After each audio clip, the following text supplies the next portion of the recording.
Right now, as you're listening to this, millions of men and women are living inside relationships that look peaceful from the outside, but feel like quiet wars on the inside.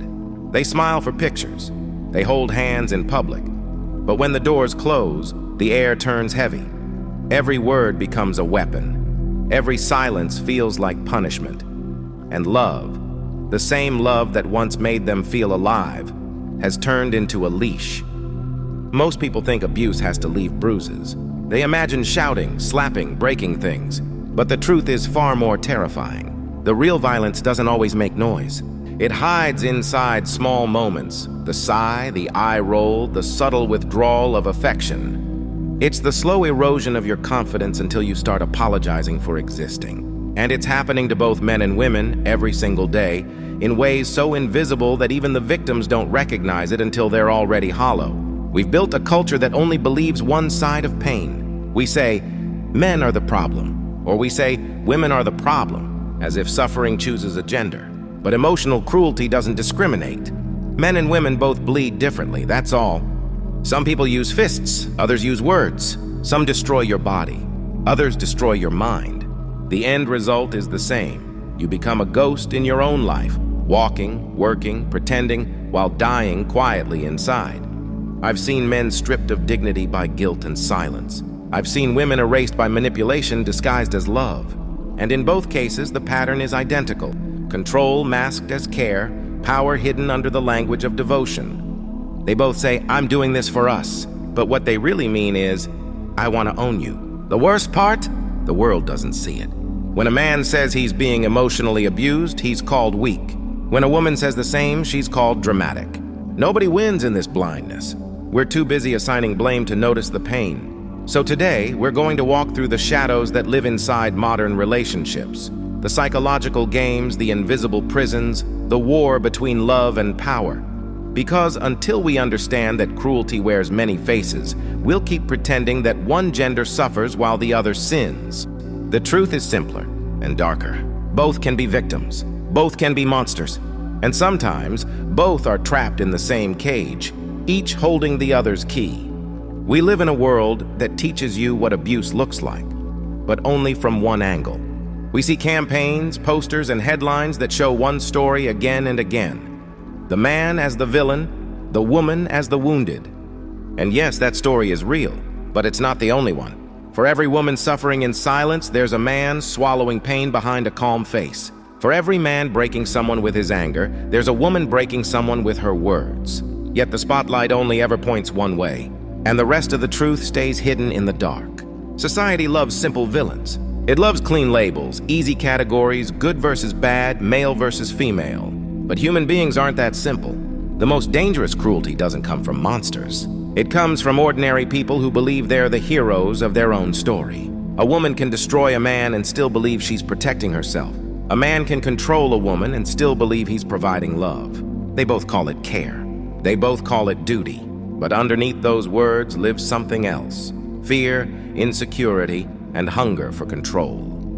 You see, our culture raised men to be protectors and women to be nurturers, but nobody taught either of them how to be emotionally honest. Men were told to suppress their feelings, to stay strong no matter what.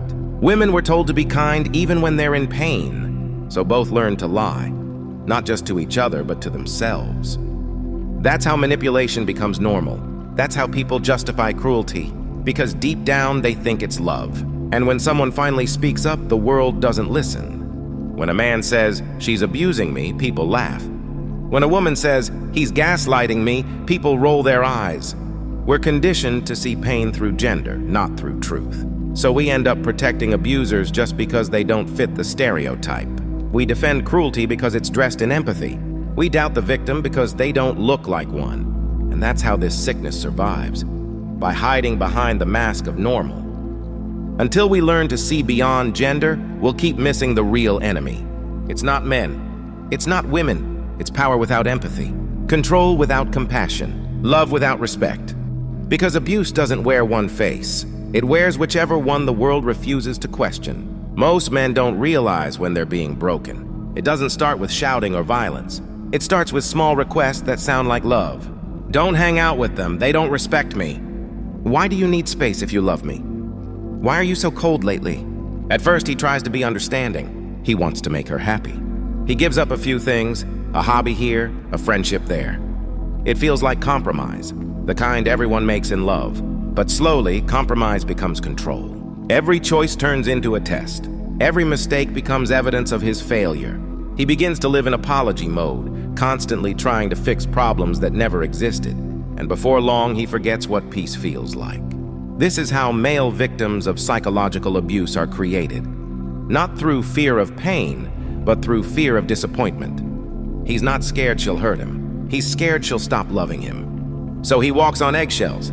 He edits his thoughts before speaking. He monitors his tone, his reactions, his face, because anything can be turned against him. A sigh becomes disrespect.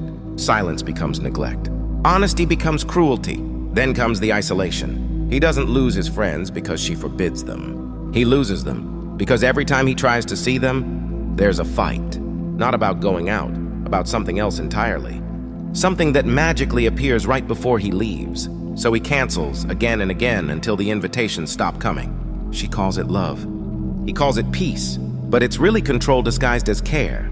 And when she finally gives him the silent treatment, when she stops talking or touches him like he's invisible, he feels guilty. Not angry, guilty. He thinks, what did I do wrong this time? That's how deep the conditioning goes. He apologizes just to feel normal again. He doesn't tell anyone, because who would believe him? He's a man. Men aren't victims. Men are supposed to be strong, rational, unshakable. So he keeps it inside until the silence becomes his prison. He's not beaten. He's erased, piece by piece, smile by smile, until only a shadow remains. And the saddest part is, he still calls it love. Because nobody told him that love can hurt like this. That sometimes, the person who says I love you is the same person who's quietly destroying you from the inside out. For many women, abuse doesn't arrive as a shout. It arrives as charm, as protection that slowly turns into possession, as promises that sound like safety but feel like cages once you're inside them. It starts when he says, I'm just looking out for you. When he asks, why do you need to post that? When he insists, those friends don't really have your best interests at heart. At first, she feels cared for, protected, wanted. He checks in often, he texts constantly, he calls it love. But over time, those messages become monitoring, those questions become commands, and that love starts to feel like surveillance. He doesn't take away her freedom directly. He simply makes her feel guilty for using it. If she goes out, he gets quiet. If she disagrees, he sulks. If she sets a boundary, he calls her ungrateful. She begins to change herself to avoid conflict, shrinking her life until it fits inside the space he approves of. That's how the silencing begins, not through shouting, but through emotional conditioning. She starts doubting her own memories, her own instincts, her own right to be heard. Every time she stands up for herself, he twists it. You're overreacting. You're too sensitive. You always make me the bad guy. And slowly she starts to believe him. Because that's the trick of gaslighting. It doesn't convince you he's right. It convinces you that you can't trust yourself. So she stops arguing. She stops asking for what she needs. She stops expecting kindness. And when she finally cries, he calls her emotional, irrational, dramatic. He becomes the calm one, the rational one, the victim of her instability. From the outside, everything looks fine. He looks patient, understanding, composed. She looks moody, withdrawn, confused. Nobody sees that her silence is self-defense, that her compliance is survival. And when she tries to explain what's happening, people don't believe her, because he doesn't fit the image of an abuser. He's polite. He's successful. He's the kind of man people praise. So she starts to wonder if maybe it really is her fault. That's how emotional abuse breaks women, not with fear of violence, but with the slow loss of their voice. Until one day, they realize they haven't spoken freely in years. And even when they finally escape, it takes years to stop hearing his voice inside their own head, whispering that they're crazy, ungrateful, impossible to love. When pain meets pride, something dangerous happens. Two people start fighting for love, but what they're really fighting for is power. And most of the time, they don't even know it. He feels unappreciated. She feels unheard. He withdraws to protect himself. She chases to feel secure. Then he calls her needy. She calls him cold.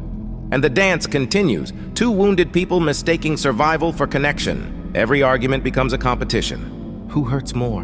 Who sacrifices more? Who's right? Who's wrong? Nobody wins, but nobody wants to lose.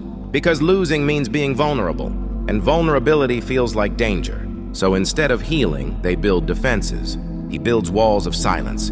She builds storms of emotion, and both think the other is the problem. That's the tragedy of toxic love. It's not always evil. Sometimes it's two people carrying unhealed wounds that keep cutting each other open. He's terrified of being controlled, so he dominates. She's terrified of being abandoned, so she clings. And both end up proving each other's worst fears true. He says, "You're too emotional." She says, "You never care." He starts shutting down. She starts breaking down. He calls her crazy. She calls him cruel. Neither is lying. Both are bleeding. The deeper truth is this: abuse isn't always about gender. It's about fear disguised as control. It's about people who never learned how to love without trying to own each other. Because real love requires trust, and trust requires letting go of control. But when you've been hurt before, control feels safer than love. So you tighten your grip until the other person can't breathe, and then you call it commitment. They both start counting what the other owes instead of what they give. He resents her for needing too much. She resents him for giving too little. They don't notice the moment when partnership turns into a power struggle. And by the time they do, it's already too late. They've built a relationship made of fear instead of faith. So they stay together, not out of love, but out of habit. Because leaving feels like failure, and staying feels like duty. Two people, side by side, both convinced they're the victim, both blind to how they've become each other's captor. That's not romance. That's a mutual prison built brick by brick from guilt, fear, and silence. Somewhere along the way, we stopped understanding what love really means. We turned it into a transaction, a performance, a competition to see who can hold more power while pretending to care. Real love is supposed to make you free. But what most people call love feels more like a contract signed in fear. Don't leave me, don't change, don't grow unless I approve. It starts beautifully. The connection feels magnetic, intoxicating, almost spiritual.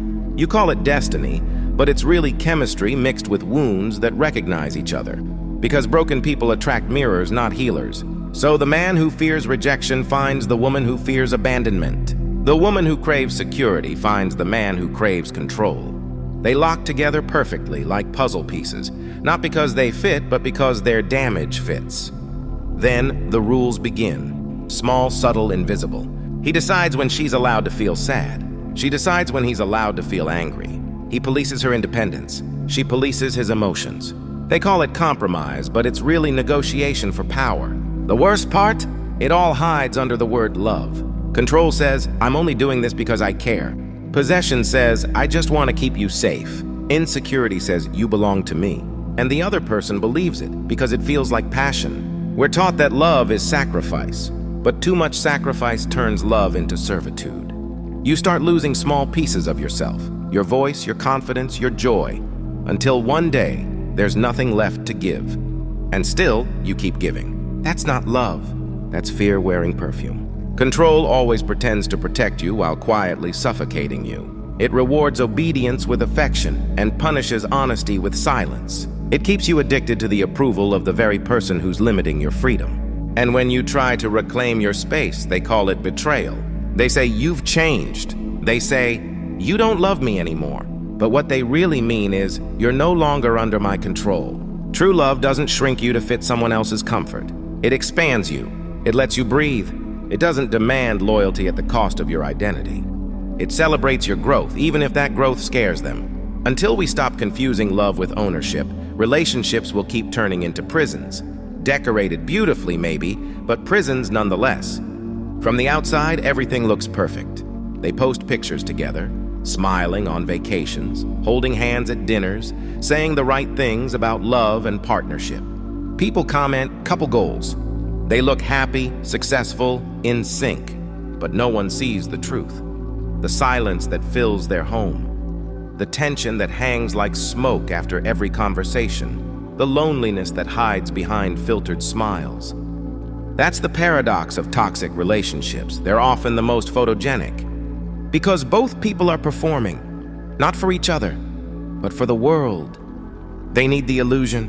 He wants to look like the strong, loyal provider. She wants to look like the adored, fulfilled partner. Together, they build an image that feels safer than the reality. Behind that image, small cruelties grow quietly. He makes jokes at her expense in front of friends, and everyone laughs. She rolls her eyes when he speaks, and people think it's cute. But every little jab, every subtle humiliation adds another crack to something sacred. They go home after the party in silence. Maybe he sleeps facing the wall. Maybe she scrolls her phone until she falls asleep. No yelling, no chaos, just emptiness. The kind that hurts more than anger ever could. And in the morning, they pretend again. They dress up their pain, smile through breakfast, post another picture. The cycle continues because they both need the illusion to survive. Admitting the truth would mean accepting that the love they once bragged about has become a quiet battlefield. Sometimes, the most toxic people are the ones most desperate to look healthy. Because image is protection. If the world believes they're happy, then maybe, for a few seconds, they can believe it too. This is why so many never leave. They're not trapped by their partner. They're trapped by the story they've told everyone. What will people think? What will they say? How can we explain that we fell apart while looking perfect? So they keep pretending, polishing the lie, feeding the illusion. Until one day the mask slips, the laughter feels forced, the smiles don't reach their eyes, and the world that once envied them starts whispering, something's off, but by then it's too late. The damage is done, because pretending to be happy is the easiest way to stay miserable forever. And in a society that rewards appearances more than honesty, the most broken hearts often come wrapped in the most beautiful lies. We live in a world that only believes in visible pain. If there's no bruise, no blood, no broken bone, it isn't real. That's how society measures suffering. It wants proof it can photograph, wounds it can document.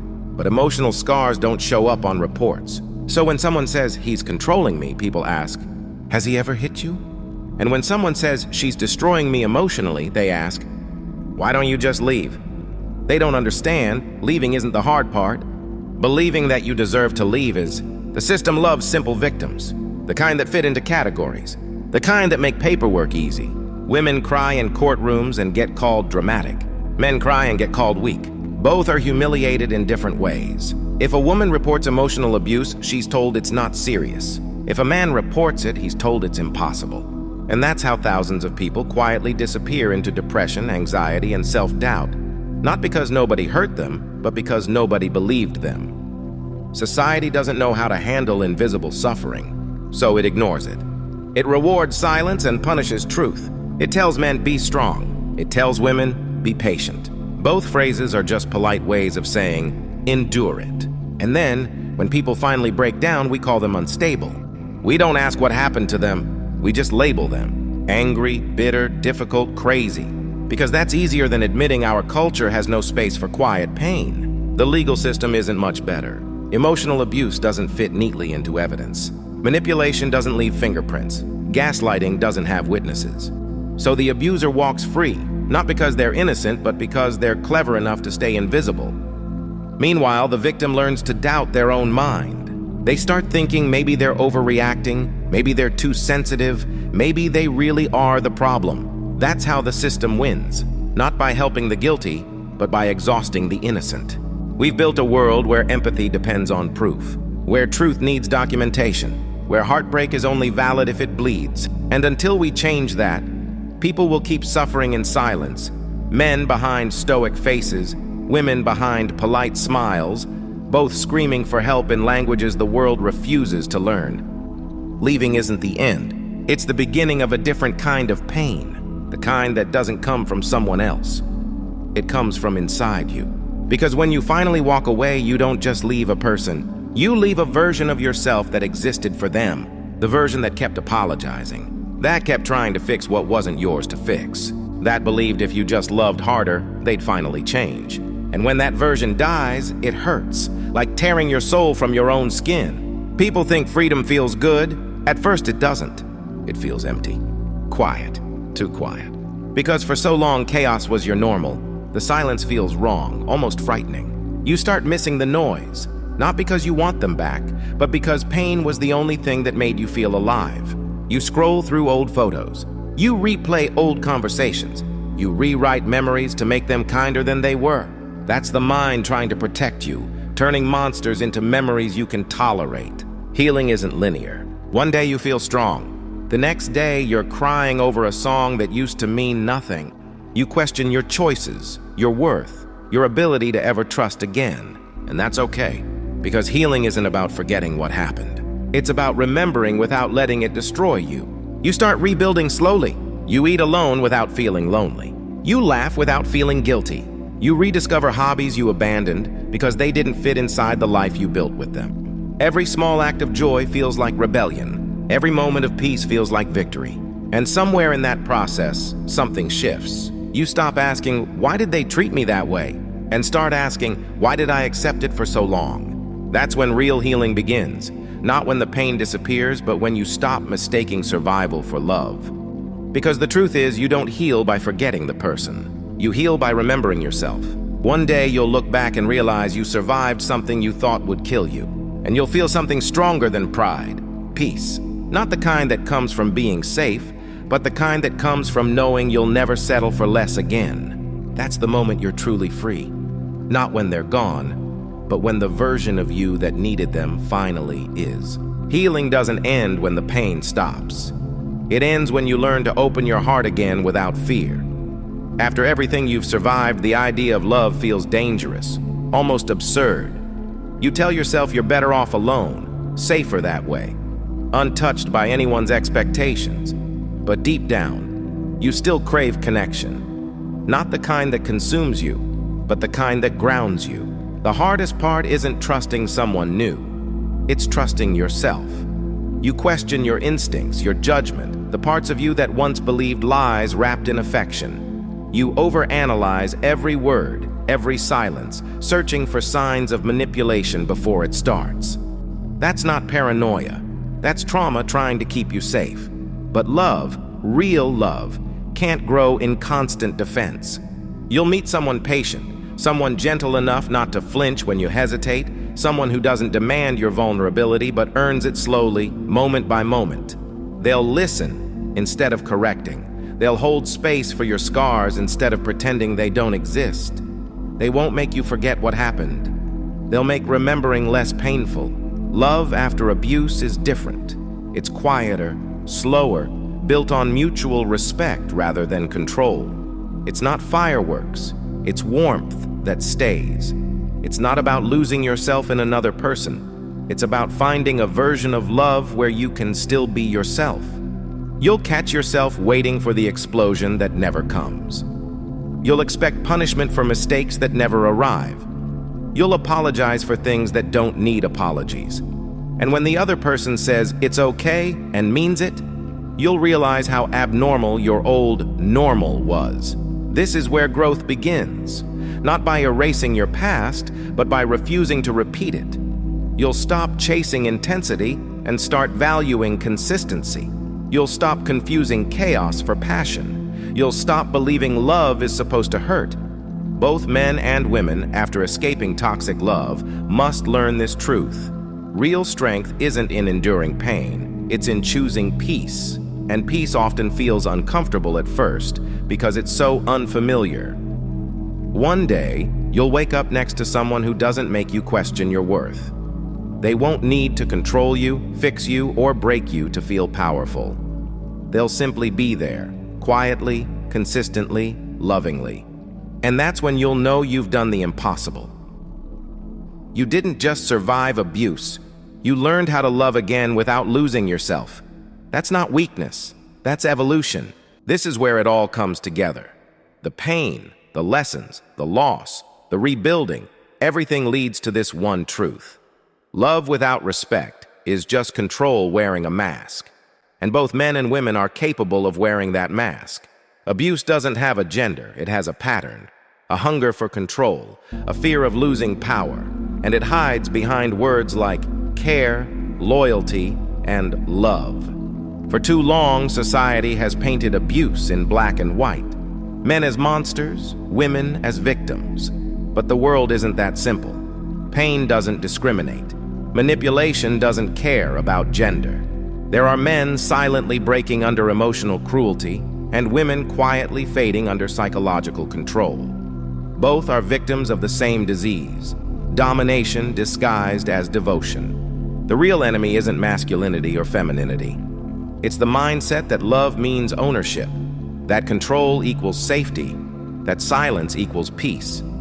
It's the voice that says, if they really loved you, they'd do what you want. That's not love. That's power wearing perfume. The truth is, both men and women are capable of darkness when they feel powerless. Both can weaponize affection. Both can twist love into a leash. The only difference is how they do it. Men through force, women through psychology. But the result is the same. Broken spirits, shattered trust, lost identities. So what's the way out? It's not vengeance. It's awareness. It's refusing to keep the cycle alive. It's choosing to heal instead of harm, to set boundaries without becoming bitter, to love without needing to control. That's how the cycle breaks, one conscious choice at a time. If you've been the victim, forgive yourself for staying. You stayed because you believed in love. That's not weakness, that's hope. But now it's time to believe in yourself more than in the person who hurt you. And if you've been the abuser, if you recognize the patterns in your own behavior, face it. Don't justify it. Don't hide behind excuses like stress, trauma, or love. You can't heal what you refuse to admit. Take responsibility. Break your own cycle before it destroys someone else. This isn't a war between men and women. It's a call for both to evolve, to stop using each other as battlegrounds for their wounds, to build relationships where love doesn't demand silence, where boundaries aren't punishable, and where peace isn't mistaken for boredom. Because at the end of the day, it's not about who wins, it's about who heals. And healing isn't about proving who was right. It's about making sure the pain stops with you. This is your choice.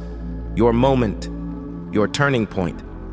Walk away from the war and build something better, because the real revolution isn't against each other. It's against the idea that love should ever hurt.